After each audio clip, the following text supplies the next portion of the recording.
லைஃப்பில் இந்த மாதிரி ஒரு பெயின்ஃபுல்லான ஒரு சுச்சுவேஷனை நான் ஃபேஸ் பண்ணதே கிடையாது. மனசு முழுக்க வலி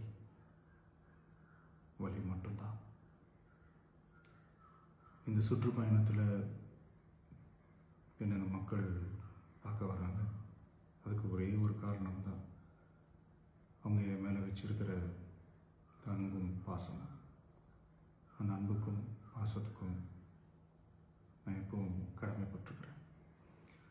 அதனால தான் இந்த சுற்றுப்பயணத்தில் மற்ற எல்லா விஷயங்களையும் தாண்டி மக்களுடைய சேஃப்டி, அதில் எந்த காம்ப்ரமைஸும் பண்ணிடக்கூடாதுன்றதுக்காக தான் அது என் மனசில் ரொம்ப ஆழமாக இருக்கும் அந்த எண்ணம். அதனால தான் இந்த அரசியல் காரணங்கள் எல்லாத்தையும் தவிர்த்துட்டு ஒதுக்கி வச்சுட்டு மக்களுடைய சேஃப்டி மட்டும் மைண்டில் வச்சுக்கிட்டு அதுக்கான இடங்களை சூஸ் பண்ணுறது, அதுக்கான இடங்களை பார்த்து பெர்மிஷன் கேட்குறது, போலீஸ் டிபார்ட்மெண்ட்டில் அதை ரிக்வெஸ்ட் பண்ணி கேட்போம். ஆனால் நடக்கக்கூடாதது நடந்துருச்சு. ஆனால் மனுஷன் தானே, அந்த நேரத்தில் அத்தனை பேர் பாதிக்கப்பட்டு இருக்கும்போது எப்படி அந்த ஊரை விட்டுட்டு என்னால் கிளம்பி வர முடியும்?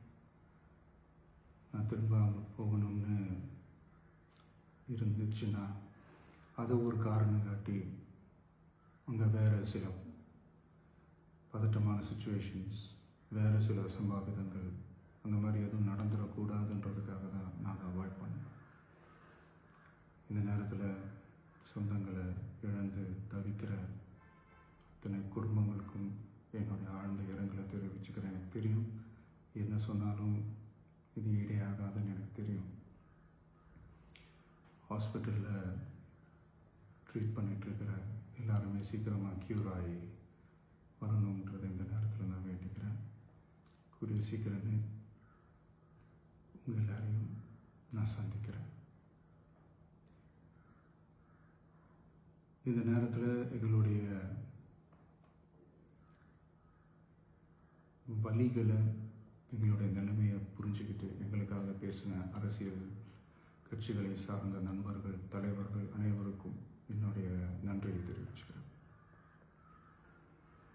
கிட்டத்தட்ட ஒரு 5 மாவட்டத்துக்கு பிரச்சாரத்துக்கு போனோம்.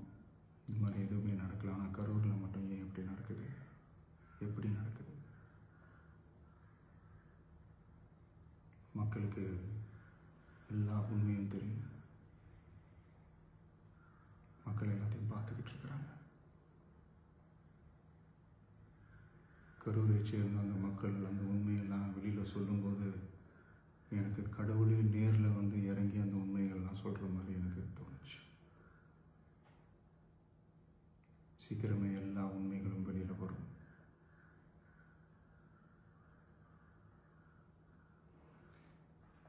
எங்களுக்கு தரப்பட்ட இடத்துல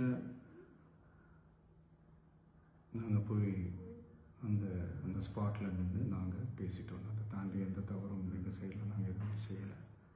பட் இருந்தாலும் எங்கள் கட்சியை சேர்ந்த நிர்வாகிகள், தோழர்கள் மேலே எஃப்ஐஆர், அது மட்டும் இல்லை சோஷியல் மீடியாவை சேர்ந்த நண்பர்கள், தோழர்கள் அவங்க மேலே எஃப்ஐஆர்லாம் போட்டு இப்போ பிடிச்சிட்டு இருக்கிறாங்க.